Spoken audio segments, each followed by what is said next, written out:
Hi guys, Darth Deuces here, back on another action figure review video. Today, taking a look at something a little different from normal. We are looking at the Threezero DLX Transformers Rise of the Beast Optimus Prime. Now I'm a big fan of Threezero's DLX line. I would say small collection, but I think it's a small collection, but I do have a good handful of their figures. And I actually have reviewed a couple of these figures, so man, it's been like 3 years ago now, which is kind of crazy. It's been so long because I feel like I haven't owned those figures that long. But I did review the Bumblebee movie Optimus Prime DLX scale figure and the Bumblebee movie Soundwave figure, which are both also really incredible figures. And then I also have the Revenge of the Fallen Optimus and Revenge of the Fallen Megatron. I never did videos on those, and maybe I will at some point. I don't know. It might be fun to talk about them. They're also incredible figures. But talk about Rise of the Beast, Optimus Prime, who is I think it's their newest release in the DLX line. It's starting to trickle out there. I know some people, bigger YouTubers, more known YouTubers have gotten review samples like months beforehand. So, there's probably a good chance you've already seen reviews of this guy. But I just want to talk about it anyways, because I really love this line a lot. But yeah, taking a look at the box real quick. It's a big box. It's a nice box though. He's got some pretty cool stylized image of the figure and like the jungle and whatnot. You got Transformers, Optimus Prime, Rise of the Beast. The boxes are Velcroed on this Velcro panel. You can open them up and see the figure inside. And then there's a little image there as well. Probably good for what's on the shelf. You want to take a look at the figure before you buy it maybe. It's got an official Threezero sticky on it. It's got a picture that shows off some of the features, poses, accessories, and whatnot. But there's not too much else to say. So let's get the figure out. So getting Optimus out here, and you'll have to bear with me. I don't usually review larger figures, so it might not be the best. But yeah, absolutely incredible figure. It might be, I don't know if it's my favorite of all the DLX figures I have or not. Some things, every one of them has good things going for them, so it's hard to pick a favorite. But yeah, very happy with this figure. It definitely meets all my expectations. If you're not familiar with this line, yes, this is a non-Transformer Transformers figure. It is still a Transformer. One thing that really bugs me when I look at comments on reviews of these type of figures, when people say these aren't Transformers. Transformers is the IP, is the intellectual property. Transformers is the franchise, and you can have an action figure of a character like Optimus Prime. Optimus Prime is a Transformer in the Transformers universe. It makes him a Transformer. You look at Gundam, you look at like the Zeta Gundam that transforms. You wouldn't call that a Transformer. It's not a Transformer, it's a transforming Gundam. Well, this is a non-transforming Transformers figure. And I know I'm making a big fuss out of that when it's really not that deep. And I understand that. That's my TED Talk for my collecting pet peeve of the day. But taking a look at Optimus himself, extremely accurate to the film. These figures look like they just jumped right off the screen, the CGI models, and it looks really great. These figures do stand around 12 inches tall, maybe 11 and a half, just shy of it. But so they're pretty decently sized. They're also quite hefty because they do, utilize a fair amount of die cast internally for all the articulation and construction and that sort of thing. But the sculpted and painted detail looks really good, like on the torso here, all that mechanical detail in the abdomen section. I really like the Autobot logo and that little grill spot he's got in the front. And a really cool detail is the clear windshield that has a lot of nice mechanical detail on the inside of his chest there. And I like how on the center of the chest it's shaped that kind of looks like his Matrix chamber, even though we don't see him with the Matrix in the film or anything like that, but still very cool. Bringing up to the head sculpt, which I think looks really nice. You do get two options for the face. You can have the face plates or the faceplate off with his mouth look, which is nice that you get that feature. But the paint and the skull detail on all that looks really good. And the figure all throughout has like weathering detail, like dirt splotches and like silver dry brushing and that sort of thing. So I'm not going to point out every like weathering. It's just something you'll see. But as per all DLX figures, you do have the light up feature in the eyes. and it's not gonna look that good because of my lighting. But even with the lights on it, it still like lights it up pretty good. And if I maybe turn off the light real quick, you can see they're not so bright where they're like beaming out. They are bright just enough to breathe some extra life into the figure, which I think looks pretty cool. And what I like about this one is that all you gotta do is press this button on the top and it turns it on and off. Some figures have a bit more of a convoluted way to turn on the lights in the head. Yeah, you got the Autobot logos on the shoulders, all that nice detail. And if you flip them around, I really like the design of the back. I like he's got this big mechanical spine that this design has. Very clean looking as well. Yeah, I just really like a lot. All this nice painted detail, these bronze bits, different silvers, and this dirt wash they've got going on. Looks really good. It's a nice and subtle. It's enough where he's been walking around doing his thing, but not so much where it's like overdone, if that makes sense. Some really nice mechanical detail on the back of the thighs there.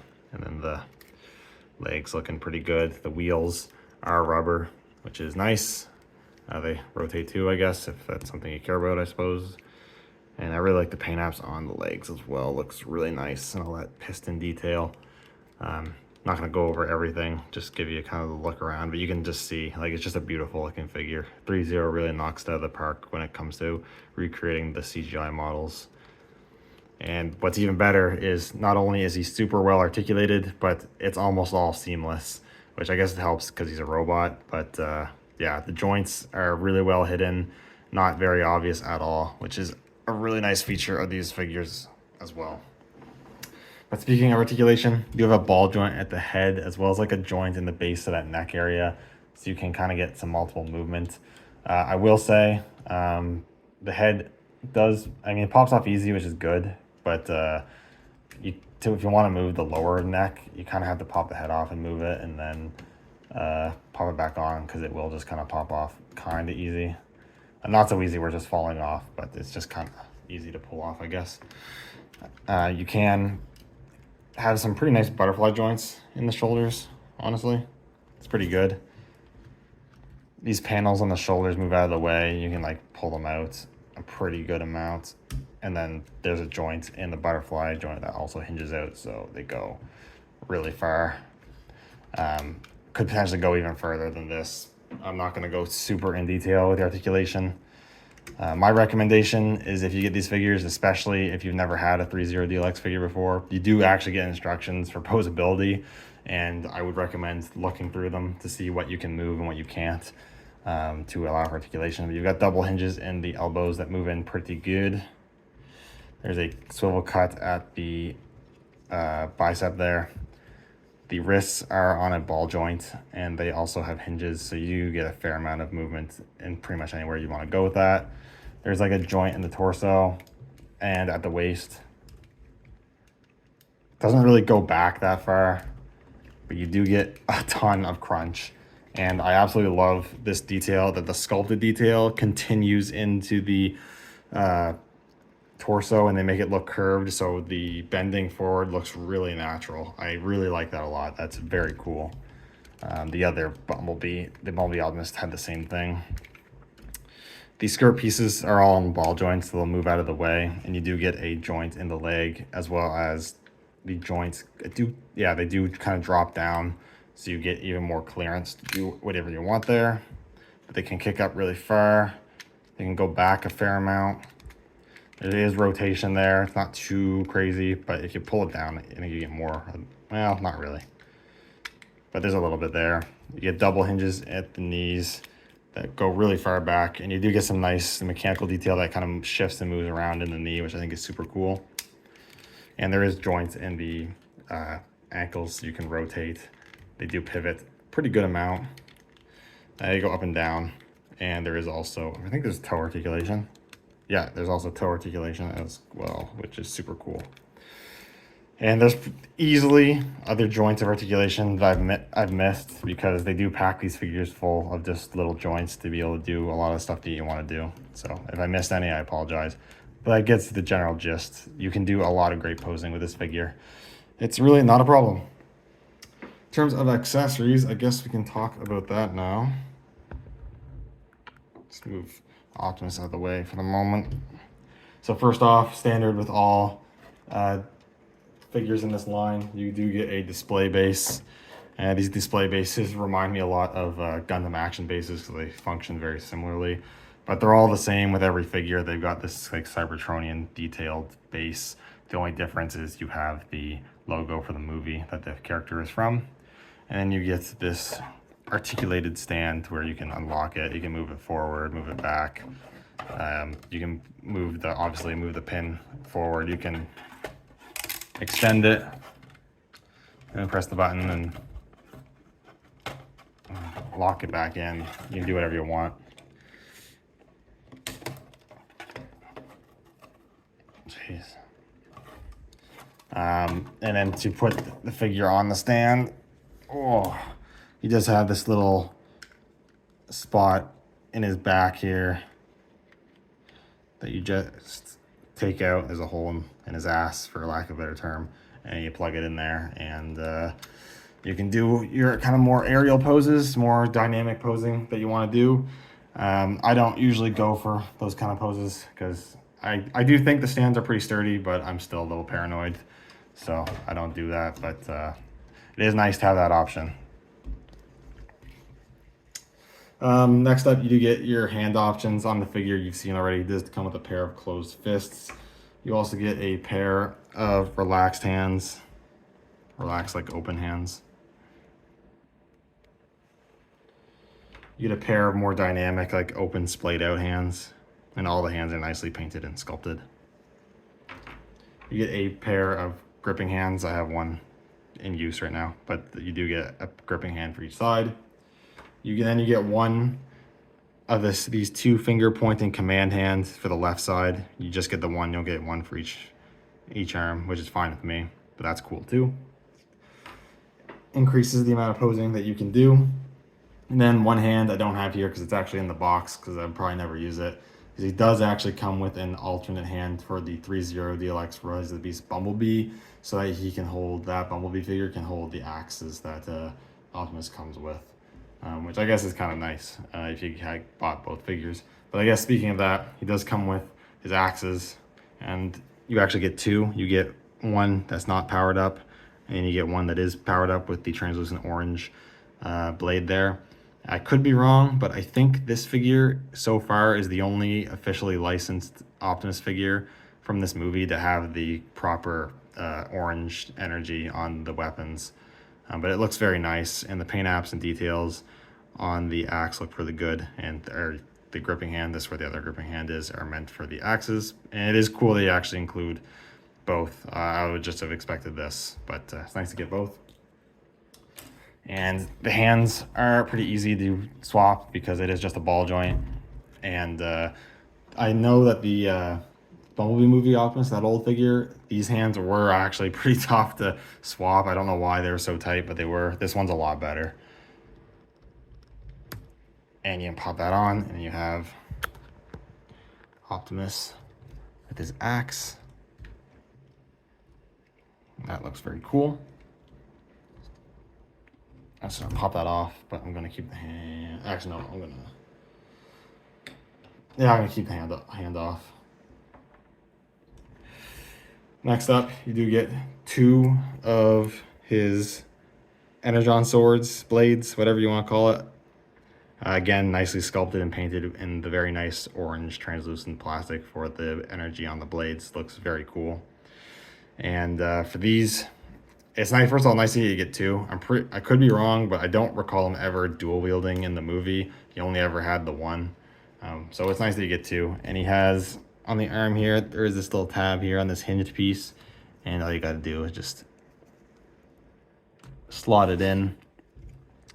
And then there he's got his arm blade attached, which looks really cool as well. Really like that look. I was really happy when Optimus had the kind of Michael Bay style arm blades. That was always a favorite of mine when it came to his armaments. And then lastly for weapons is he does come with two of his arm blasters when they transform into the guns from his arms. which are very cool. And it is, again, very cool you get two, because I think, like I said, I don't recall him ever dual wielding in the film, and I feel like you only ever use the gun on one arm anyways, but you get the two. And what's kind of cool about these is they both also have light up features. So if you press down on the cannon, it lights up orange, which it's again, not like super bright. And turn off the light maybe. Looks very cool. Definitely breathes some life into that.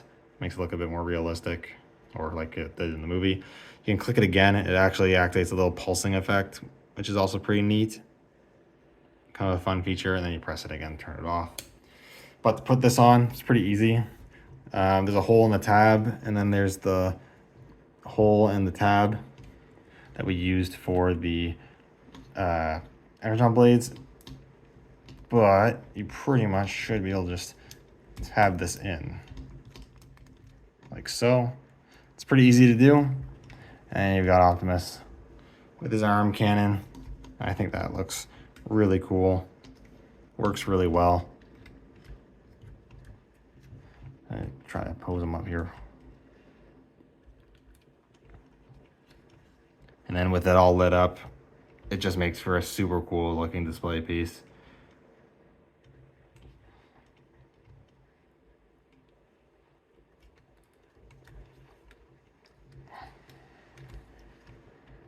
And then lastly, the last little bit of accessory, like I mentioned earlier, you can swap the faces on the head. So I find it's easier just to remove the head completely, but you do have the faceplate, the classic, and I know many people's preferred look for Optimus. But in the movie, when he's not fighting,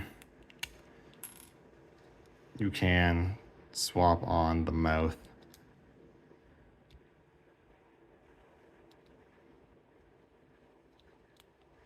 Like so. I think it looks pretty good. I actually haven't decided how I'm going to display this figure, because I still have the Bumblebee movie figure that has the faceplate and doesn't have an option to not have the faceplate. I am leaning towards displaying it with this face just to have some variation on the shelf, but I think that looks very cool. I think pretty accurate how it looked in the movie, but I'm going to put the other face back on just for now for the comparisons. Because like I said, just like with the accessories, I think this is the only official Optimus, licensed Optimus from this movie that actually comes with the non-faceplate head or look option. It's kind of interesting. But yeah, anyways, that's all for accessories. I think it's a pretty good array of accessories. I can't really think of anything else he would have came with, so I'm pretty happy with that. But now we can do comparisons. Some comparisons anyways. I guess first, a couple fun ones. Here's the Studio Series Optimus from the film. And I still like this figure quite a bit. And obviously it's not a fair comparison. The price difference is huge. But as I hate to say that having the Threezero figure and even having the next figure you're going to compare with next kind of didn't kill my opinion of this figure completely, but it's not quite as good. It's still a really good figure, honestly. If you want a transforming Optimus from the film, this one's the way to go. It still looks fine, but you know, you have like the brighter, like plasticky colors. A lot of paint is missing. Proportions aren't quite as good. Obviously, it has to accommodate a transformation while being in the budget of a Voyager, so I understand there's compromises to be made there, and it's, like I said, it's still a good figure, but you know, it's like night and day. But what isn't quite as night and day is a company that I just got some figures from not that long ago for the first time, and kind of it feels like a company that kind of just came out of the blue in the past like year or so. But this is the YOLO Park model kit. I use that in the most loosest of terms because it's not like a Gundam model. You don't snip it off of runners or anything. It's already all pre-painted. You just kind of assemble the larger pieces to make an action figure pretty much. But this is actually still like a really good figure, especially for the price. He does have the weapon pack that Rhinox came with. And yeah, this one's no slouch. I mean, it doesn't have all the finer details but still has a lot of nice painted details. The proportions are nice. The articulation's good. If you get the Rhinox, you do have a bunch of the accessories that the figure was originally missing. And I think it's a pretty good budget option. Like if you want a nice looking articulated Optimus figure of the Rise of the Beast look, you don't care much for transformations or alternate modes or anything like that, this is a good budget option. These things are really good. Or if you're just not a fan of the size of DLX, they're too big for you, the Yellow Park will do you in a pinch. Like it's a really good figure. I might do a video on these at some point. I don't know. I haven't decided, but they're really nice. I feel like maybe a little underrated. And then lastly, here he is with the DLX from the Bumblebee movie. And this guy was a big... I actually wasn't sure if I was even going to get this figure at first. I thought, well, maybe the Bumblebee movie figure is just... they're going to be too similar, so it might not make much sense to get it. And then I thought also maybe I'd sell the Bumblebee movie figure and then replace them with the Rise of the Beast one. And at a glance, they do look pretty similar. And feel-wise, the way they're made, they are similar. But when you start looking deeper or closer at all the different details and stuff like that, there are a lot of similarities, but there is also a lot of differences. Colors are different. The Bumblebee movie one has a bulkier torso, especially in the back. But then the Rise of the Beast one has bulkier legs, while this one's a bit more sleeker. I do like how this figure has a bit more red, a bit more blue, and then this one is more gray or silver or whatever. You know, I'm always going to be a bigger fan of the handheld ion blaster over the kind of transforming arm into a blaster. Even though I still think that looks cool and all that, but I always will prefer the more classic looking rifle. But they're both great figures. Yeah, I don't know. I don't think I can really recommend one over the other. They're both great, and I think, I mean, if everyone's ideal world, you'd have both. But if you're thinking about picking one or the other, I don't know what the Bumblebee one. It's an older figure. It's one of the first DLXs they did, I think. I don't know what it goes for in the aftermarket. I don't think it's like crazy expensive, but I haven't checked, so maybe it is. I don't know. But not taking into consideration price point, I would say ultimately it comes down to which look do you prefer. Do you prefer the Rise of the Beast look, or do you prefer the Bumblebee movie look? I think that would be your first thing if you're just considering picking up one or the other. From a more objective figure perspective, I think that the Rise of the Beast one, at the very least, is the funner figure because it comes with more accessories, and that's not a fault of the Bumblebee movie one. We see him only for like, what, 5-10 minutes, and you only ever see him using his gun, so alternate hand options and his gun are the only thing you really can include with that figure. So, you know, the Rise of the Beast is going to have him beat there anyways, but if that's something that, you know, you value, you might want the Rise of the Beast one more. It really depends, but they're both absolutely excellent figures, and ultimately you can't go wrong with either of them. But yeah, that's pretty much it. Overall, the new Rise of the Beast Threezero DLX Optimus Prime is an absolutely incredible figure, like they pretty much all are. And if it's non-transforming, super high-end, beautiful-looking figures are up your alley, then I highly recommend picking it up if you can afford it. Anyways, that is pretty much it. Not too much else to say. So thank you guys so much for watching. Let me know which one you guys prefer out of the two. Do you prefer the Bumblebee movie look, or do you prefer the Rise of the Beast look? I think overall, I would slightly edge it to the Rise of the Beast for me personally, but they're both really cool looking. All right, that's it. Thanks for watching, and I'll see you all in the next one.